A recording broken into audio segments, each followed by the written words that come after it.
guys, welcome back to another brand new video. Welcome back to another brand new adventure. আর আমি এই মুহূর্তে রয়েছি আমার পেছনে যে স্টেশন দেখছো, আমি এই মুহূর্তে রয়েছি জয়চণ্ডী পাহাড় জাংশনে। আর ঘড়িতে বাজছে, এখন তোমাদের সময়টা একবার দেখিয়ে দিচ্ছি, ঘড়িতে বাজছে সকাল 8:26। আর আমি দাঁড়িয়ে রয়েছি জয়চণ্ডী পাহাড় জাংশনের সামনে। আর আমার পেছনে রয়েছে জয়চণ্ডী পাহাড়, বাট কুয়াশার জন্য দেখা যাচ্ছে না। আর আজকে আমাদের উদ্দেশ্য কিন্তু সেই পাহাড়েই, জয়চণ্ডী পাহাড়ে। আমরা আজকে জয়চণ্ডী পাহাড়ে উঠতে চলেছি। তো ট্রেনে করে নামলাম স্টেশনে, এবার চলো পাহাড়ের দিকে যাওয়া যাক। তো এই যে জয়চণ্ডী পাহাড় জাংশন রয়েছে, এটাই হচ্ছে জয়চণ্ডী পাহাড়ের সবচেয়ে ক্লোজেস্ট রেলওয়ে স্টেশন। আর এখান থেকে জয়চণ্ডী পাহাড় যেতে হেঁটে মোটামুটি ওই আধ ঘন্টার মতো লাগে। গুগল ম্যাপে অ্যারাউন্ড 2 কিলোমিটার 2.5 কিলোমিটার এরকম দেখাচ্ছিল। তো ডিসাইড করলাম যেহেতু শীতকাল আর শীতের সকাল, ঠান্ডাও লাগছে বেশ, সেজন্য হেঁটেই পার করে দেবো রাস্তাটা। তারপরে পাহাড়ে গিয়ে তো হাঁটা আছেই, এছাড়াও বাইরে টোটো দেখলাম রয়েছে, তো টোটোতে করেও তোমরা যেতে পারো চাইলে। তো চলো হাঁটা শুরু করা যাক। তো এই যে আমার পাশ দিয়ে চলে গেছে রোড, এই রোডটা দিয়ে আমাদের যেতে হবে। আর এখানে দাঁড়িয়ে পড়লাম রাস্তার পাশে, কারণ এখান থেকে জয়চণ্ডী পাহাড়টা দেখা যাচ্ছে একটু, তোমাদের একটু দেখানোর চেষ্টা করছি আমি। এই হচ্ছে জয়চণ্ডী পাহাড়, আশা করি হালকা হালকা দেখা যাচ্ছে, কুয়াশার মধ্যে যদিও ভালো বোঝাই যাচ্ছে না। আর সাথে রকম রয়েছে দিগন্ত বিস্তৃত মাঠ। তো চলো এবার পাহাড়ের কাছেই যাওয়া যাক। তো মেন রাস্তা দিয়ে চলতে চলতে দেখলাম মাঠের মাঝখান দিয়ে একটা রাস্তা চলে গেছে, কিছুটা এই রকম দেখে মনে হচ্ছে যে হ্যাঁ এটাই পাহাড়ের দিকে গেছে। তো এই রাস্তা ধরে আমরা চলেছি, দেখা যাক এই রাস্তা আমাদের কোথায় নিয়ে যায়। অজানা পথ, অজানা জায়গা, নতুন অভিযান, নতুন অ্যাডভেঞ্চার।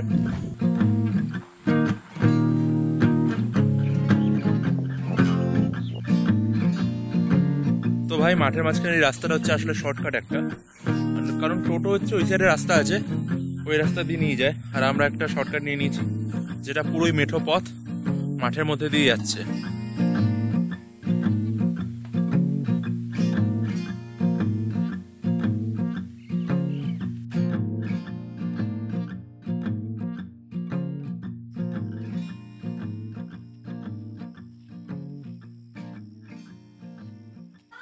তো আমরা জয়চণ্ডীর প্রায় কাছেই পৌঁছে গেছি, একটা গ্রামের ভেতর দিয়ে যাচ্ছি, আর সামনেই রয়েছে জয়চণ্ডী পাহাড়।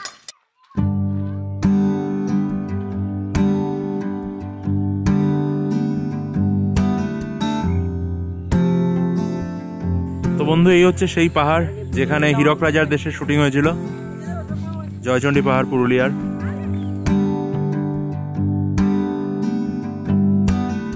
তো বস সেই তখন থেকে হেঁটেই যাচ্ছি, পাহাড়ের কাছেও চলে এসেছি, কিন্তু পাহাড়ে ওঠার সিঁড়ি এখনো পাচ্ছি না। তো দেখি আরো কতটা হাঁটতে হবে এভাবে, তারপরে সিঁড়িটা পাওয়া যাবে। তো এই পাহাড় সম্বন্ধে বলে রাখি একটু, এই পাহাড়ের উচ্চতা ধরে নাও মোটামুটি 500 ফিট, আই থিঙ্ক 500 ফিটের মতো। তো বেশি উঁচু পাহাড় নয়, বাট এই পাহাড়ের বিশেষত্ব হচ্ছে এই পাহাড়ে সত্যজিৎ রায়ের বিখ্যাত চলচ্চিত্র হীরক রাজার দেশে, সেই সিনেমার শুটিং হয়েছিল এই পাহাড়ে। তো যারা যারা সিনেমাটা দেখেছো সবাই জানো, আর পাহাড়টা দেখেও বুঝতে পারছো যে এই পাহাড়ে শুটিংটা হয়েছিল। তো চলো এবার পাহাড়ে ওঠার সিঁড়িটা খোঁজা যাক।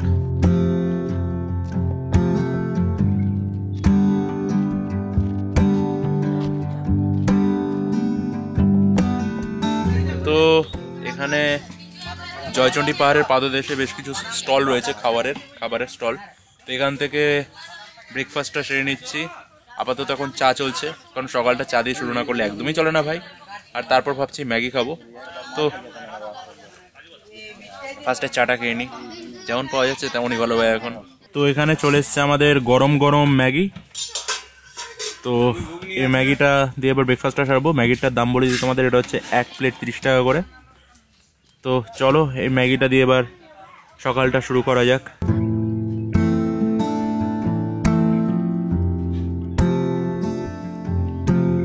তো তোমাদের একবার দোকানগুলো কোথায় আছে দেখিয়ে দিচ্ছি। এই যে আমার পেছনে দেখতে পাচ্ছ, এটা হচ্ছে জয়চণ্ডী পাহাড়ে ওঠার গেটওয়ে, আর তার সামনেই ঠিক রয়েছে এখানে দোকানগুলো। এই যে দেখতে পাচ্ছ, এখানে রয়েছে একটা দোকান যেখানে আমরা খেলাম, আর এই সাইডেও দোকান রয়েছে, এবং এখানে বেশ কয়েকটা দোকান রয়েছে। তো দোকানের টাইমিংটা আমি জিজ্ঞাসা করলাম, দোকানগুলো খোলে হচ্ছে সকাল 7টা-8টার দিকে, আর বন্ধ হয় সন্ধ্যে 7টার সময়। তো এই টাইমে অবশ্যই আমি বলবো পাহাড়ে ওঠার আগে কিছু খেয়ে নিই হালকা করে। তো চলো এবার পাহাড়ে ওঠা যাক। তো বাস ঘড়িতে এখন সময় হচ্ছে সকাল 10টা 24, আশা করি দেখা যাচ্ছে। তারাও 10:24 বাজছে আর আমরা ফাইনালি, এটা হচ্ছে জয়চণ্ডী পাহাড়ের গেটওয়ে, যেখান দিয়ে সিঁড়ি উঠে গেছে। 520টা সিঁড়ি রয়েছে আর তারপর ওপরে রয়েছে মা চণ্ডীর মন্দির, সাথে একটা হনুমানজির মন্দির। তো let's start our short hike to Joychandi পাহাড়। প্রীতম দা অলরেডি আমার আগে চলে গেছে। কি বস, রেডি তো? একদম। হাউ ইজ দ্য জোশ? একদম। দৌড় দিও না, সামনে ঘাপিয়ে যাবে।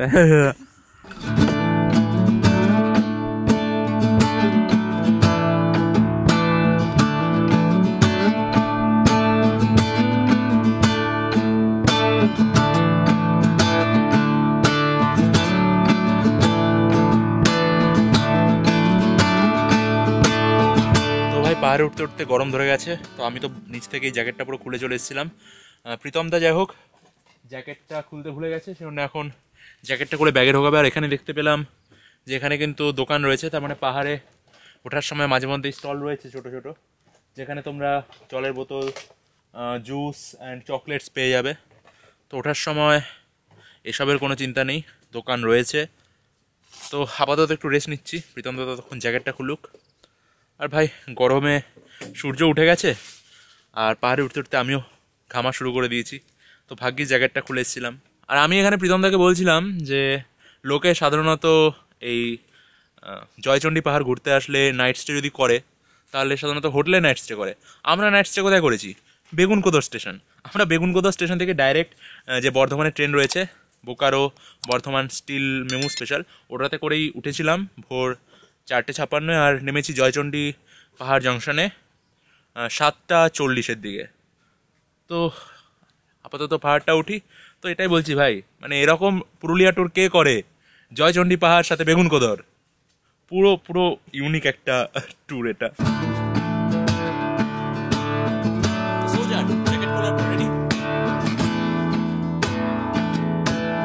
তো যেতে যেতেই পাশে পড়লো এরকম একটা ওয়াচ টাওয়ার সামথিং, বহুত পুরনো, বোঝাই যাচ্ছে একটা ঐতিহাসিক স্থাপত্য বলা যেতে পারে।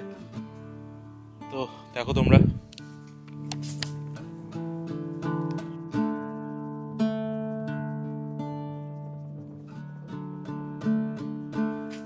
এটা হচ্ছে ভেতরটা। এইসব জায়গায় একটাই ভয়, সাপ কোপের, সেজন্য আর বেশি ভেতরে যাবো না।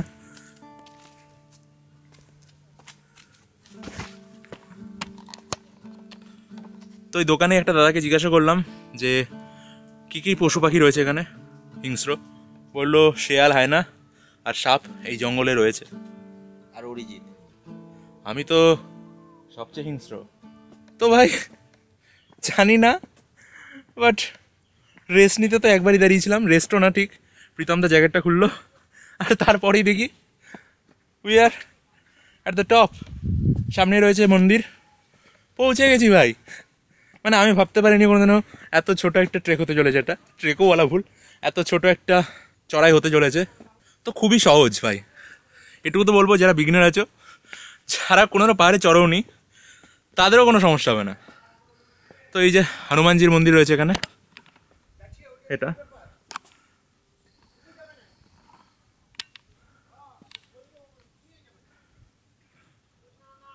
and finally guys, we are at the top of Joychandi পাহাড়, Purulia. We are at the top guys.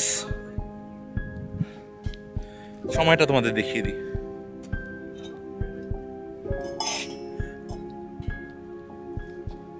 ঘড়িতে বাজছে 10:46, তার মানে আমরা 10:26 শুরু করেছিলাম। জাস্ট 20 মিনিট লেগেছে উঠতে, 20 মিনিটে আমরা জয়চণ্ডীর একেবারে টপে পৌঁছে গেছি। বাট ভাই যাই বলো, ভিউটা কিন্তু দারুণ ওপর থেকে। ওই সাইডেও পাহাড় রয়েছে, জয়চণ্ডীর এই পাহাড়, এই সাইডেও রয়েছে জয়চণ্ডী, আর সামনে তো ভিউ রয়েছে অপূর্ব। কুয়াশা রয়েছে, সেজন্য বেশি দূর দেখা যাচ্ছে না, শীতকাল। তো চলো, let's enjoy the view in 3, 2 and 1.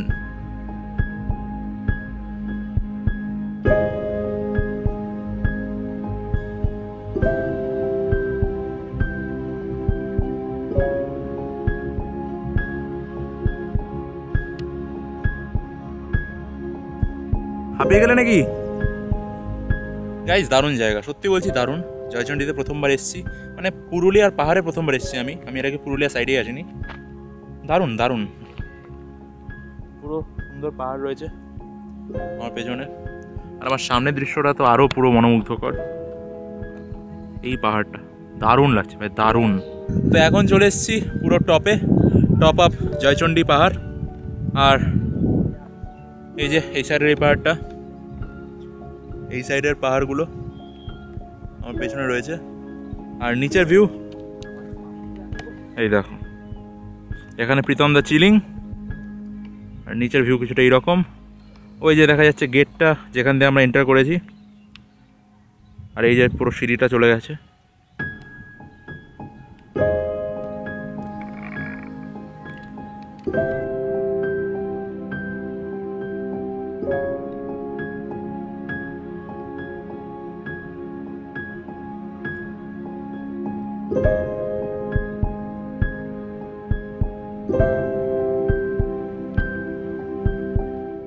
বলো, দেখলেই তো তুমি যে ডাকছিলে একবার চা খাবো, একবার ওখানে ছবি তুলবো, উঠতেই ইচ্ছা করছে না।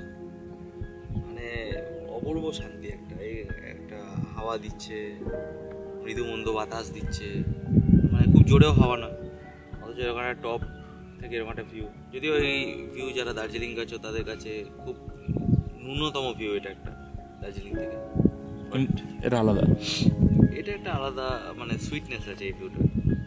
মানে ঠিক মনে হচ্ছে যেন 100 তলা নয় 3 তলা বাড়ির ছাদ থেকে দেখছি নিচটা। না এটা ওইরকম বলতে পারো, 3 তলা না, 3 তলা না। আমি ওটা কথা মানে বলছি, যাদের দার্জিলিং থেকে অভ্যাস তাদের কাছে 3 তলাই লাগবে। কিউট আছে। তবে আমি একটা কথা বলবো, পর্বতের থেকে আমার পাহাড় বেশি ভয় লাগে। এটা আমি অরিজিৎকে এর আগেও বলেছি। কারণ হচ্ছে পাহাড় খুব খাড়াই হয়, পর্বতও খাড়াই হয়, কিন্তু পর্বতের মধ্যে অতটা ব্যাপার থাকে না ভয় পাওয়া। জানি না কেন আমার নিজের মনে হয়, যেমন আমি এখানে বসে আছি মনে হচ্ছে পড়ে যাবো, পর্বতে গেলে মনে হয় না, পাশ দিয়ে ড্রাইভ করে আমি বেরিয়ে কিছু কিছু মনে হয়। পাহাড়ে এলে আমার একটু কেমন ফোবিয়া টাইপের লাগে। ভাই দেখো, একটা কথাই বলবো, দারুণ একটা জায়গা, একটা আলাদা। তোমরা সবাই জানো দার্জিলিং, আমি হিমালয় তো আর কমবার যাইনি। দার্জিলিংয়ে আমি 4 বার গিয়েছি, টাউনে 2 বার, নবদ্বীপে 2 বার, আর গ্যাংটকের ওই সাইডে নর্থ সিকিম সাইডেও গিয়েছি।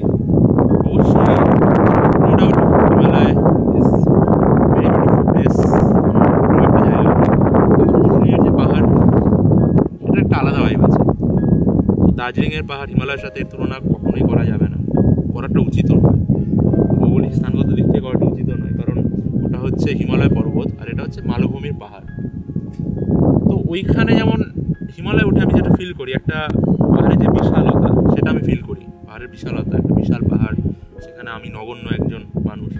আর এখানে এসে কেন জানি না একটা অন্যরকম ফিলিং আসছে, যে চারিদিকে পুরো সমতল, তার মাঝখানে পাহাড়।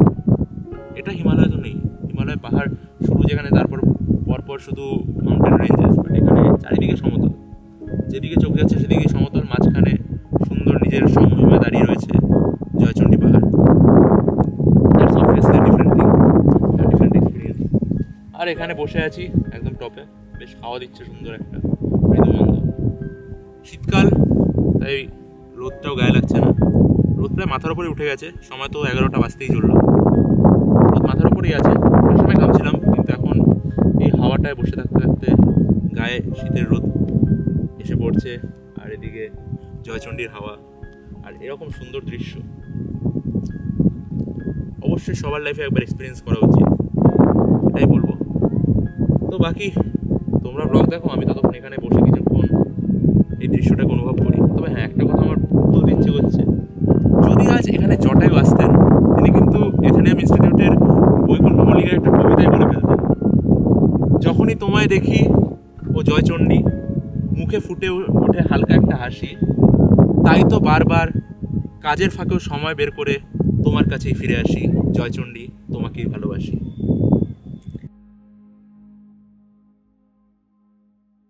তো ভাই, এই যে দেখছো, এই পাহাড়গুলো কিন্তু উঠতে গেলে আসলে ট্রেক করতে হয়। এই পাহাড় আর পেছনে যে পাহাড়টা রয়েছে এটা করতে গেলে বেশ কঠিন পথ রয়েছে, ক্লাইম্বিং করে উঠতে হয় দড়ির সাহায্যে এবং বেশ কঠিন পথ। তো নিশ্চয়ই কোনো দিনও আসবো, সাপোর্ট করো চ্যানেলকে যাতে এই পাহাড়গুলো চড়তে পারি এবং অন্যান্য অনেক পাহাড় চড়তে পারি। সাপোর্ট দিস চ্যানেল, সাবস্ক্রাইব করো, শেয়ার করো বন্ধুদের সাথে।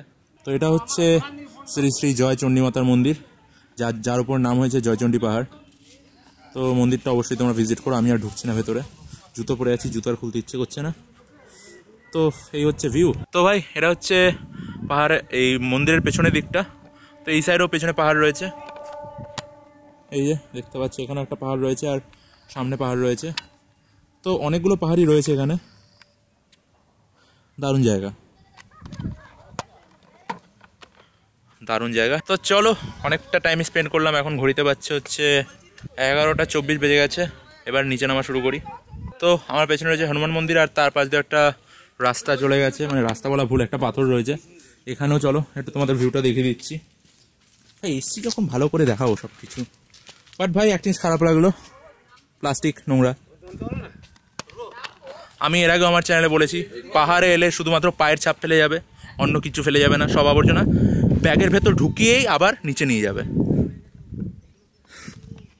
তো এটা হচ্ছে ভিউ কিছুটা এখানকার।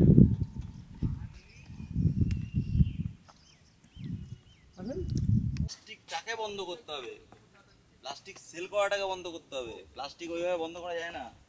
পাহাড়ে প্লাস্টিক বিক্রি হচ্ছে, খাবার দাবার বিক্রি হচ্ছে, তুমি কিভাবে এখানে প্লাস্টিক ফেলাকে বন্ধ করবে বলো? এটা ঠিক ভাই, আমার মতে পাহাড়ি এলাকায় এই সমস্ত ওটা দেশে প্লাস্টিকটাকে ব্যান করতে হবে অবভিয়াসলি, বাট আমার মনে হয় সবার আগে পাহাড়ি এলাকায় করা উচিত। আমি দেখেছি দার্জিলিং এরিয়ায় কিন্তু plastic ban, polythene carry bag বন্ধ রয়েছে। আমার বাড়ি যেখানে তুমি বাস করছো সেখানেও তো প্লাস্টিকের গাদা, সেই জায়গাটা কি নোংরা হচ্ছে না? তো প্লাস্টিক তো ভাই ব্যান করা উচিত, ফালতু 2-4 দিনের জন্য পাহাড়ে ঘুরতে যাচ্ছে, ওখানটাকে খুব মায়া লাগছে। নিজের বাড়িটাকে যেখানে সারাক্ষণ যেখানে থাকছে সেখানটা তোমার মায়া লাগছে না? সুতরাং প্লাস্টিকটাকেই ব্যান করা উচিত।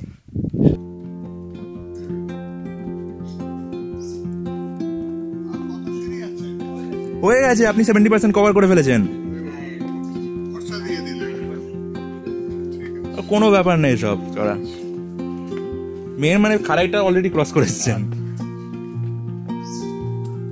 তো বন্ধু এবার আমি একটু পাহাড় থেকে নেমে হাঁটতে হাঁটতে যাচ্ছি অন্য একটা পাহাড়ের দিকে, যেটা খোঁজ নিয়ে জানলাম যে ওঠার জন্য কোনো সিঁড়ি নেই, ট্রেক করে করে উঠতে হয়।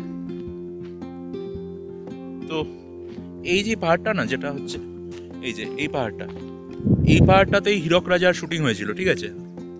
হীরক রাজার দেশে সত্যজিৎ রায়ের বিখ্যাত চলচ্চিত্র, সেই সিনেমার শুটিং এই পাহাড়ের একটা গুহাতেই হয়েছিল। ওই চায়ের দোকানের কাকুটা বললো আমাকে। আর যে গুহাটায় শুটিংটা হয়েছিল, সেই গুহাটা নাকি অন্য টাইমে বন্ধ থাকে, বাট ডিসেম্বর মাসে 28শে ডিসেম্বর থেকে 1 জানুয়ারি অবধি মেলা হয় এখানে। সেই মেলার সময় ওই গুহাটা পরিষ্কার করা হয়, খুলে দেওয়া হয় এবং ভেতরে আলোর ব্যবস্থা থাকে।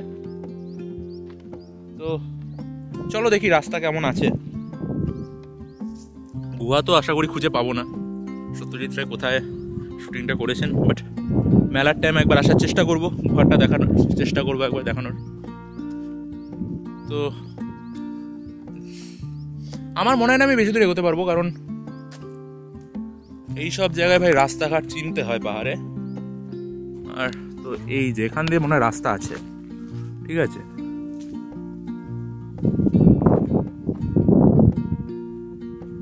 এখান, ও বাবা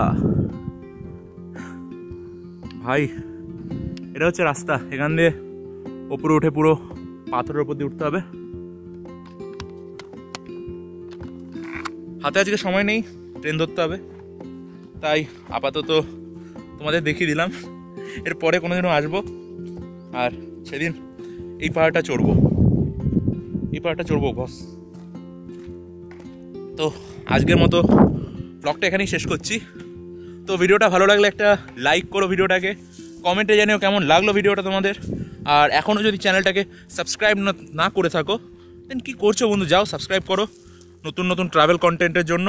আর বেল নোটিফিকেশন আইকনটাকে অবশ্যই প্রেস করো, যাতে ভিডিও ছাড়লেই আপডেট সবার আগে তোমার কাছে চলে আসে। আর বন্ধুদের সাথে চ্যানেলটাকে শেয়ার করো, ভিডিওটাকে শেয়ার করো, কারণ ভাই তোমাদের সাপোর্টটা খুব দরকার, তোমাদের জন্য তোমাদের ভাই এই সমস্ত নতুন নতুন জায়গা এক্সপ্লোর করতে যায়, তোমাদের দেখায় সব কিছু। তো একটু সাপোর্ট করো গাইস। আর ইনস্টাগ্রাম এখনও ফলো না করে থাকলে go follow me, link is given in the description. দেখা হচ্ছে নতুন একটা অ্যাডভেঞ্চারের নতুন একটা ভিডিওতে। Until then signing of.